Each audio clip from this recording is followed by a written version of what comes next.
What happens when our computer's open with a lot of tabs? Let me tell you, I'm an expert at that. It happens to me all the time because I'm clicking here, clicking there. And then I'm wondering, well, wait a minute. Why am I buffering? What isn't this working? So when women come to me, I start with the foundational things: diet, rest, exercise, stress reduction. What things are they doing? Because no matter what the labs say, we have to get real with ourselves and talk about how many stressors do you have going on, girlfriend? And what things can we close out? Which tabs can we close out?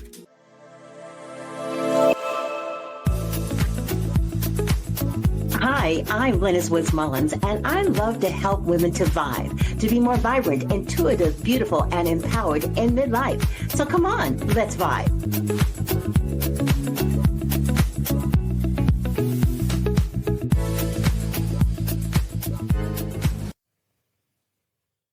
You know, when I first started menopause, or what I thought was menopause, I came up with all these crazy ideas of things I was going to do that was going to fix it, right? I was going to, lose any weight that might come up. I was going to exercise and stay in shape. I was going to watch what I eat. I was going to do all these things.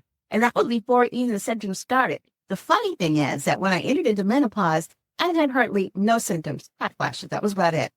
But then, about 8 years later, there was weight gain coming on and all this other stuff. But the wonderful thing about it was I had learned the error of my ways from what I thought I was going to do earlier, and was prepared for that extra little weight gain and what to do. And that's what I want to talk to you about today. I want to lay to rest the myths that are out there that we talk about when it comes to menopause and what you should and shouldn't do. So I'm really happy to have with me someone who is board certified. She's a functional health practitioner and a holistic hormone health expert, Dee Davidson. It's so wonderful to have you here today. And I love your background.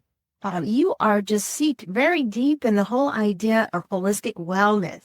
And you love the idea of people embracing their midlife journey, and that you empower women to reclaim their birthright, to be more joyful and vital, and to elevate their energy and embrace their highest potential. I mean, you are talking my talk. So much for being here on the V.I.B.E podcast today.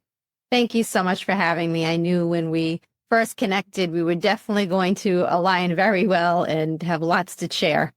Absolutely. I also like the spiritual aspect of what you do as well. But during those first crazy days, and that was when I was 51. Now, fast forward, I'll be 67 in a couple of months. But it was so funny. I was ready to do all this stuff, and nothing really happened. And then a little bit later on, like 8 yees later, I started having weight gain, sleeplessness, brain fog, all of this stuff. But it was okay because I was kind of prepared thanks to people like you. Mm-hmm. I went to as practitioners to get the right information. So let's talk about the right information. First of all, how did you get to be so passionate about helping women do this particular phase of their life? Well, I'm personally going to be 50 years old this year in a few months. And, matter of fact, I went to lunch on Good Friday with my best friend. We've been friends since second grade. She's also going to be 50 this year.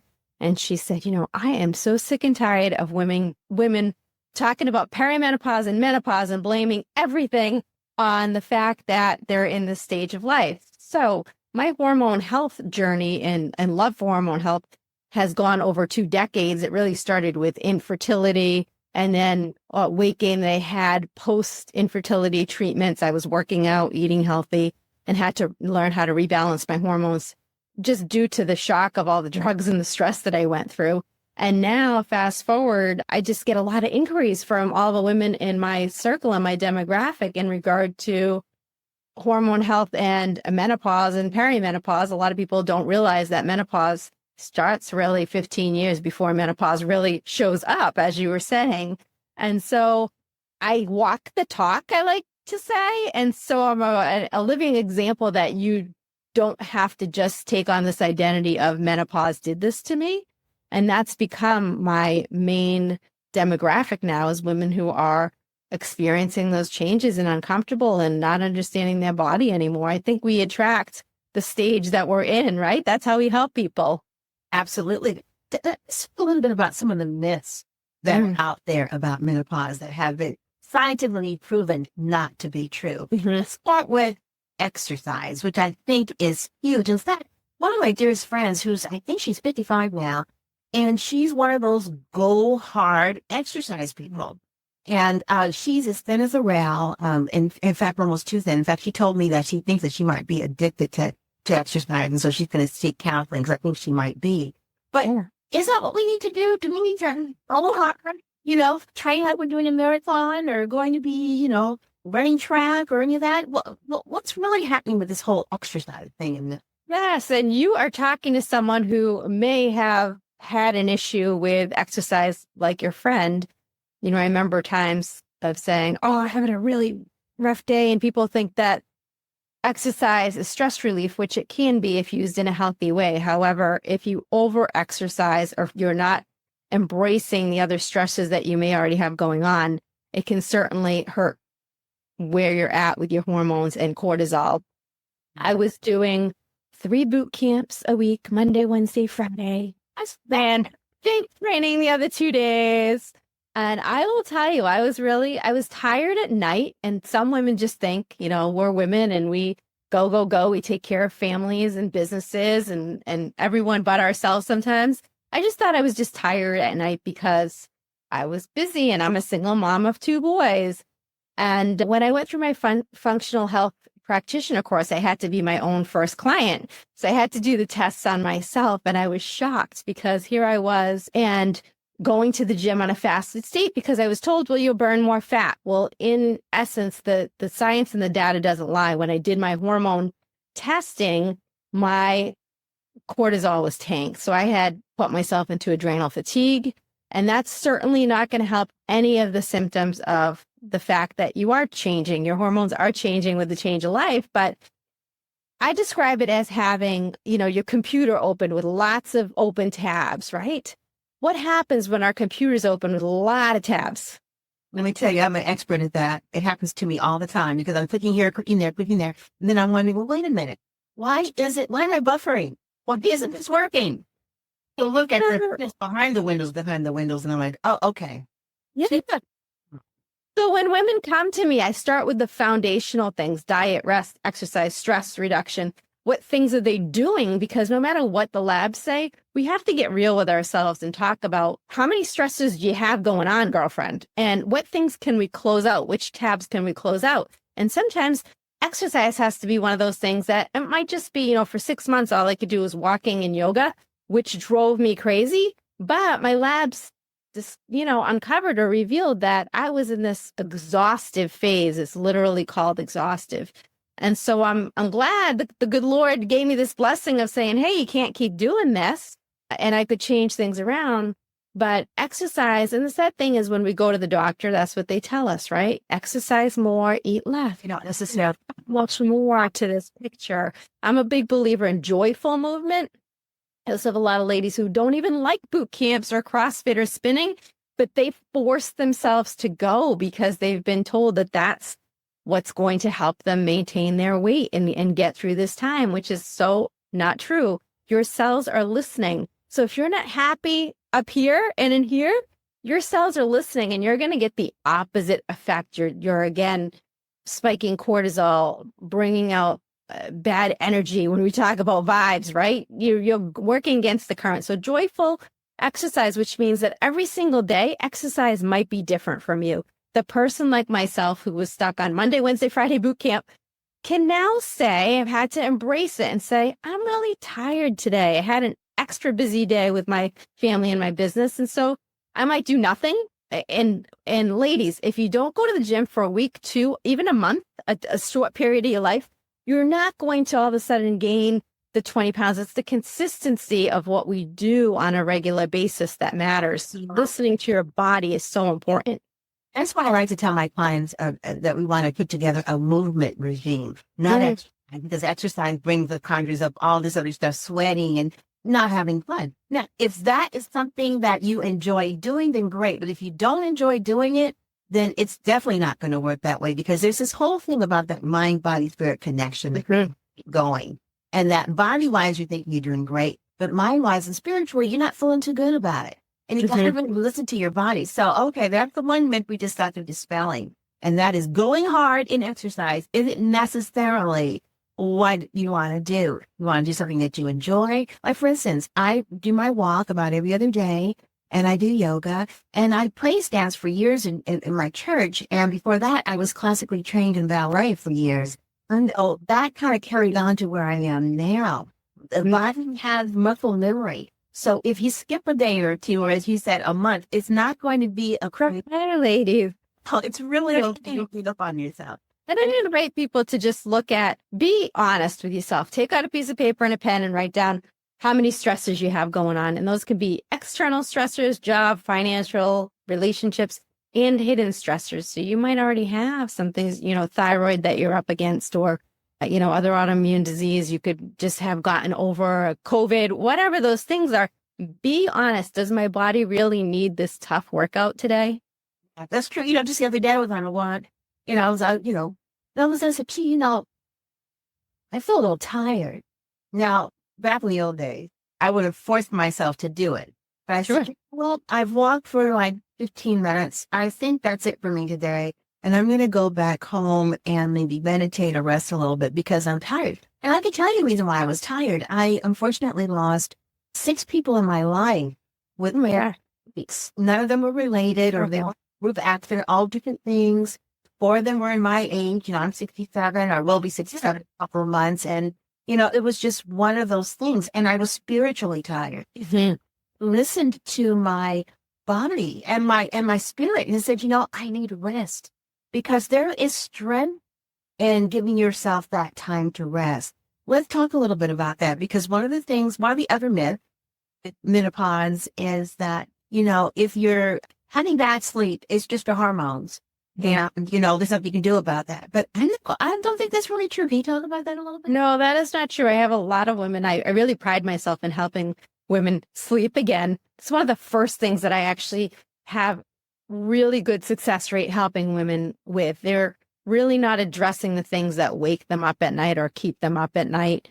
And that is just an excuse to say that it's menopause. We have to look at several things. Number one is, how are we mentally and spiritually preparing our body for sleep and rest that last hour before bed? Are you dimming the lights? Are you scrolling your phone?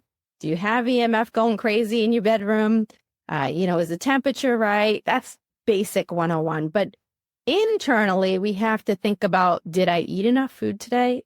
Women are starving themselves. It's really, really sad. They're skipping meals. They're running on a protein bar or protein shake.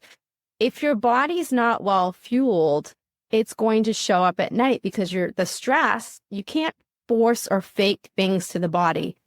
Even people with anxiety and panic, a lot of that comes up during menopause.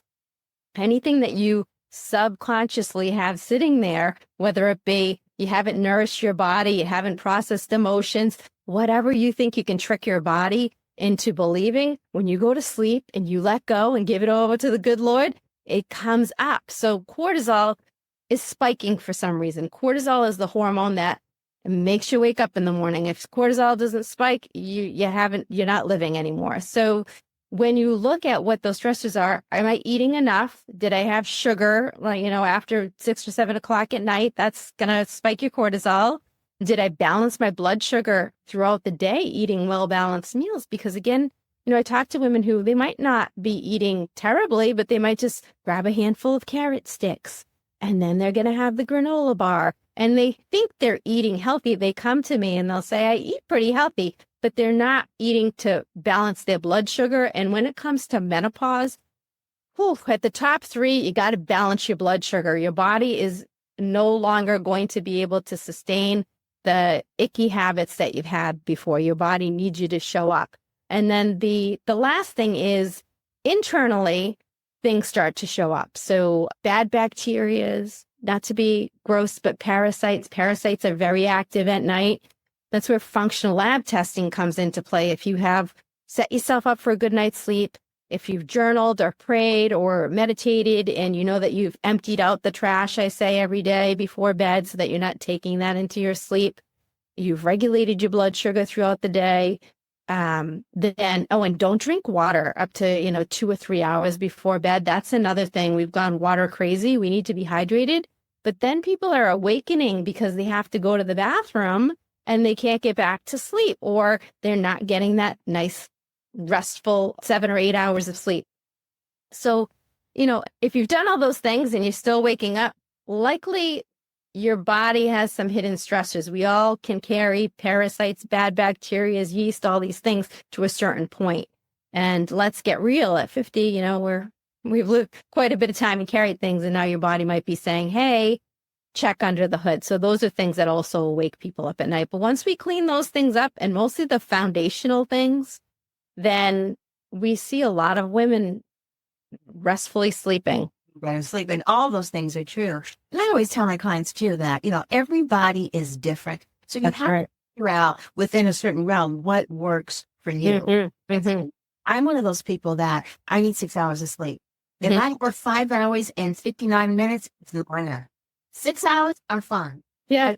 Try to sleep in until 7 or 8 hours, not going to work for me. I think that's really important, that some women don't give themselves permission to do, but they need to give themselves permission to do it if they have the time to do it. And that is taking naps. Naps are regenerative. And if you are feeling tired in the middle of the day, of course, it could be a blood sugar down, whatever. But if you can take that nap, that can be very helpful as well, very restorative. And, as women, we're thinking, I know I used to feel guilty about naps, and I'm not. But when I feel the need to take a nap, I will take one. Because when I wake up, I feel so much better, and it doesn't interfere with my other sleep. And the other thing that you said about menopause anxiety, just to put my story, and I don't know if you know it, but I know a lot of my listeners know it. I got into this whole brouhaha because I had an anxiety disorder. I was diagnosed with an anxiety disorder at 51. And you're off from work to try to figure out how to heal myself. And went holistically. And when I figured out how to heal myself somewhat holistically, I still had it, but not as bad. I decided I didn't want to go back to corporate America. And it was 17 years ago this month.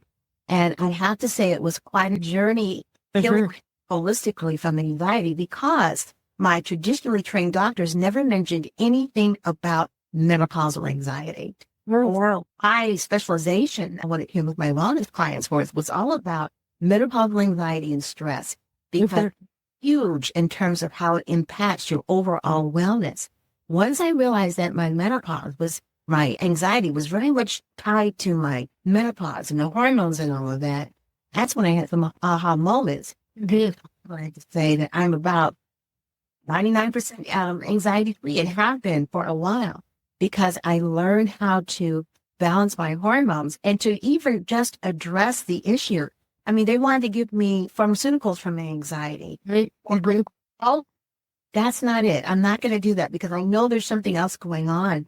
So, intuitively, when you're feeling a certain way and the things that your doctor is telling you is not quite working, and you're giving that feedback to the doctor, and they're still insisting that you do it this way, you may want to consider, you want to be able to have a doctor that you can have a conversation with and ask questions. And I know that many doctors are under the managed care system, and they don't always have as much time as they would like, but most doctors will make the time when you have the questions. And what I did when I changed my doctor is I came in with a list, my journal, and done. Great, I love that. Happening. And so that's when she said, because now this is an integrative doctor, approaches things holistically. She said, do you think you might have menopausal anxiety? We have been going through this for like almost 10 years. I didn't even know I had anxiety. It wasn't even diagnosed. My anxiety was anecdotal as well as hormonal, because there was, and that's the other thing that you kind of about, but I want to bring forth is, as we age, we've had so many experiences, like it's growing. And as that famous book says, the body does keep the score when it's our trauma. So peeling back the layers and dealing with some of those things that we haven't dealt with spiritually can be so impactful in terms of how we journey through menopause. That is so true.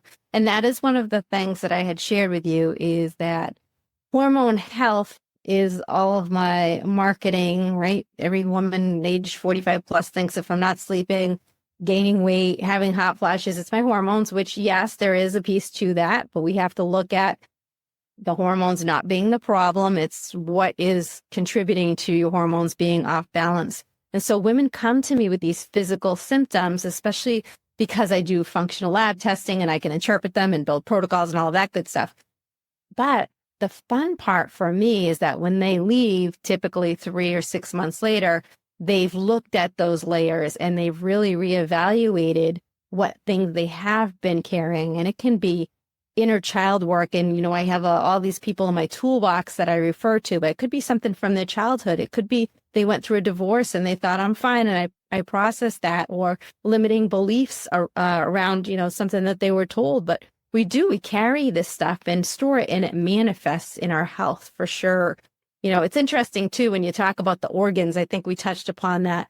My liver, for example, when I did my testing, was really congested and sluggish. And the liver is associated with anger. And, I went through an unexpected divorce, but I think because I practice gratitude and I pray and, I have a good connection with Jesus, that I'm fine with that. But really, it made me go, wow, that's, there is an internal piece to all of this spiritual connection and when we store things. And I'm glad you mentioned the toolkit, because my goal is with this podcast is for people to hear certain things and decide they're going to put that in their toolkit, or at least explore it to find out whether or not it's something that might help them. Because there are as many tools out there as there are symptoms. And then within those tools for those symptoms, there's even more tools. And the other thing I've learned too, and that I've observed with my clients, is that some things work for a while and then things change. And that's why it's so important to have that toolkit. Because for my anxiety, I've used EFT, energy healing, aromatherapy, yoga, movement, meditation. I mean, those are just a few of the things, plus other supplements and things. And all of them worked for the time that they were useful. But the great thing about it is that now, if I feel a twinge going here and there, I do a self-care check. I check in with myself. And I think it's that we check in with ourselves and just say, okay, wait a minute. How you feeling, girl? Going on, what are the feelings inside, or, any weird little aches or pains or twitches that you kind of been pushing back? What's going on? It's amazing what will come up. Yes. You allow it. If you allow that inner voice, I call it the Holy Spirit, to direct you, it will tell you, well, you haven't drank that much water today. Or you didn't you might want to try taking, for instance, I will definitely get a clear signal when it's time for me to take SAM-E. SAM-E is a supplement. It's a chemical that's produced in the brain that begins to lessen as we get older. Yeah, many times people who don't get enough sunlight, they need a SAM-E. Plus, it's also great for your liver function and also help with joint health. But the SAM-E was the beginning of my being delivered from anxiety. It really helped me get to the next level. But I don't take it all the time. I take it when I know I need it. And that's the same with everything else. Some days you may need to do your EFT, or other days you may need to take a look at that liver detox, to kind of cleanse your liver. There's all kinds of things, but it's especially helpful if you have in your toolkit someone like you, a health practitioner that can guide you. And I love your brand title, confidently loving yourself, or confidently love yourself. What is it about that title? Why did you decide to give yourself that brand? Why did you think it's important for us to confidently love ourselves? Well, what I found over the years of helping women was that if you didn't love yourself enough, you weren't going to show up every day to drink the water, take the walk, go to therapy, all of those things. So, I've even reevaluated recently. Do I want to just, get rid of that? Because it doesn't really talk about being a functional health practitioner. The answer keeps coming back to me from the Holy Spirit. No, this is your brand, and this is what resonates with people. It might not resonate when they first come to me. They're a little confused, like, you run labs and build protocols, but your brand is confidently love yourself. Well, you have to confidently love yourself enough to make the switches, because you and I know that sometimes that's difficult. It's not easy. I have a friend who reached out to me yesterday. She's been a friend of mine for 25 years. I know her very well and I love her dearly. However, I know that she is not so flexible and open to making switches, such as maybe not having alcohol, or not eating certain foods, or, practicing mindfulness and things like that. So you have to really confidently love yourself enough to show up for your health, your vitality, and preventative health long term. Absolutely. And everybody on the show page, for those of you who are on my website page, or if you're not, go there or go on the Apple Showcase page or any of the show pages, wherever platform you're on, are all of the different links and ways that you can contact Dee Davidson and schedule a consultative discovery call to find out how she might be able to help you. You know, I am a proponent of trying to get the help that people need, whether it's me or someone else, because I'm not trying to do business with everybody in the whole world. I agree. The word out there, because I really do feel as women, we have a tendency to put ourselves on the back burner. And then when we're finally ready to maybe do some things, we reach back there, we can't, it's hard to find ourselves. Sometimes you need a little bit of help and support and empowerment. So I encourage you to check out Dee Davidson, and all her links are there. You know, it's wonderful talking with you. I feel like I'm kind of like talking to the mirror of myself, the mirror of my soul. You know, I know, I do. I feel like we just connected from the first time that we had our chat. So thank you for having me on. You're just lovely. Thank you. It's wonderful having you here on the podcast. And I'm so glad that you could make it today, as I am glad that all of you are here today. I am very well aware that there are lots of podcasts out there that you could be listening to. So the fact that you've taken some time to hang out with us for a while is fantastic. Please leave your comments. I want to know what you think about Dee Davidson and her philosophy and what we discussed. And what else would you like to talk about? And also, please don't forget to like and subscribe and share this podcast with someone that you love, that you think would benefit from the information that we have shared. It has been wonderful having you here today and getting a chance to chat with you about the thing that I love the most, the fact that all midlife women should be able to vibe, to be more vibrant, intuitive, beautiful, and empowered in midlife. So have a fantastic day, and don't forget to vibe. Bye-bye, everybody.